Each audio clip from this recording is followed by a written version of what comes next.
जय श्री कृष्ण चैतन्य प्रभु नित्यानंद श्री अद्वैत गदाधर श्रीवासदि गौर भक्त वंशा कल्पतरुभ्यश्च कृपा सिन्धुर्यैव च पतितानां पावनेभ्यो वैष्णवेभ्यो नमो नमः। हरे कृष्ण कृष्ण कृष्ण हरे हरे, हरे राम राम राम हरे हरे, हरे कृष्ण कृष्ण कृष्ण हरे हरे, हरे राम राम राम हरे हरे, हरे कृष्ण कृष्ण कृष्ण हरे हरे, हरे राम राम हरे हरे।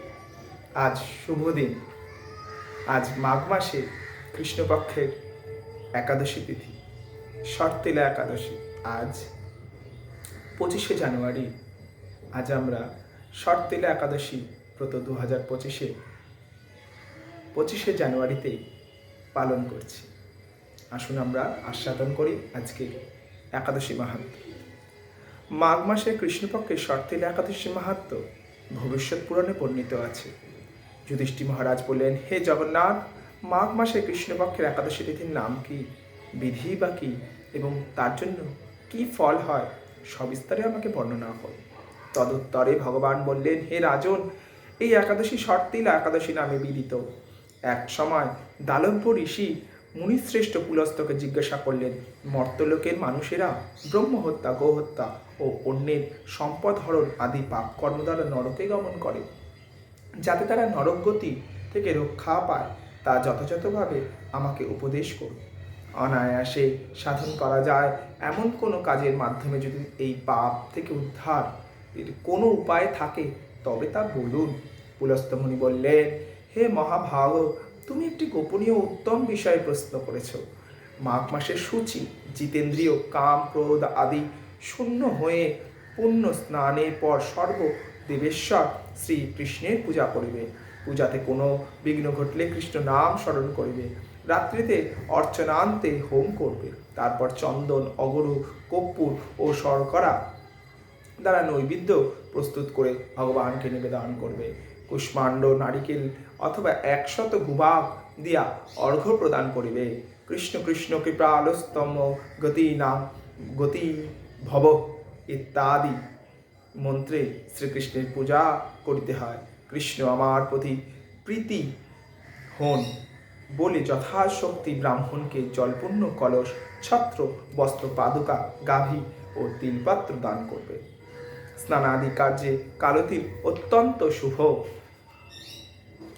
এই প্রকারান্তে হে দ্বিজোত্তম, ওই প্রদত্ত তিল থেকে পুনরায় যে তিল উৎপন্ন হয় তত বছর ধরে দানকারী স্বর্গলোকে বাস করেন। তিল দ্বারা স্নান, তিল দ্বারা শরীরে ধারণ, তিল জলে মিশিয়ে তা দিয়ে তর্পণ, তিল ভোজন এবং তিল দান, এই 6 প্রকার বিধানে সর্ব পাপ বিনষ্ট হয়ে থাকে। এই জন্য এই একাদশী শর্তিলা নামে বিখ্যাত।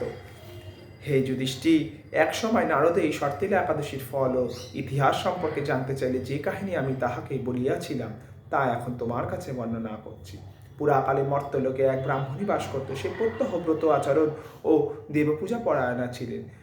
উপবাস ক্রমে তার শরীর অত্যন্ত ক্ষীণ হয়ে গিয়েছিল। সেই মহাসতী ব্রাহ্মণী অন্যের কাছ থেকে দ্রব্যাদি গ্রহণ করে দেবতা, ব্রাহ্মণ, কুমারীদের ভক্তি ভরে দান করত, কিন্তু কখনো ভিক্ষুককে দান করতেন না বা ব্রাহ্মণকেও অন্ন দান করেননি। এইভাবে বহু বছর অতিক্রান্ত হলো। আমি চিন্তা করলাম, কষ্টসাধ্য বিভিন্ন ব্রত করার ফলে ওই ব্রাহ্মণের শরীরটি শুকিয়ে যাচ্ছে।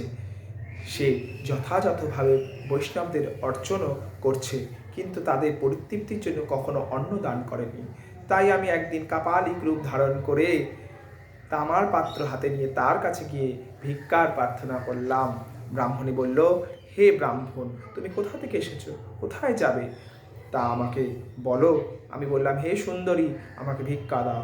তখন সে ক্রুদ্ধ হয়ে আমার তামার পাত্রের ওপর একটি মাটির ডেলা নিক্ষেপ করলো। তারপর আমি সেখান থেকে চলে গেলাম। বহুকাল পরে সেই ব্রাহ্মণী ব্রত প্রভাবে সশরীরে স্বর্গে গমন করল। মাটির ডেলা দানের ফলে তিনি একটি মনোরম গৃহপ্রাপ্ত হলেন। হে নারদ, সেখানে কোনো ধান চাল কিছু ছিল না। গৃহশূন্য দেখে মহাক্রোধে সে আমার কাছে এসে বলল, আমি ব্রত কৃচ্ছ সাধন ও উপবাসের মাধ্যমে নারায়ণের আরাধনা করেছি। এখন হে জনার্দন, আমার গৃহ কিছু দেখছি না কেন? হে নারদ, আমি তখন তাকে বললাম, তুমি নিজ গৃহে দরজা বন্ধ করে বসে থাকো। মর্তলোকের মানবী সশরীরে স্বর্গে এসেছে শুনে দেবতা দেবপত্নীরা তোমাকে দেখতে আসবে, কিন্তু তুমি দরজা কিন্তু খুলবে না। তুমি তাদের কাছে শর্তি লাভতে পূর্ণ ফল প্রার্থনা করবে। যদি তারা সেই ফল দিতে রাজি হয় তবে দরজা খুলবে। এরপর দেবপত্নীরা সেখানে এসে তার দর্শন প্রার্থনা করল।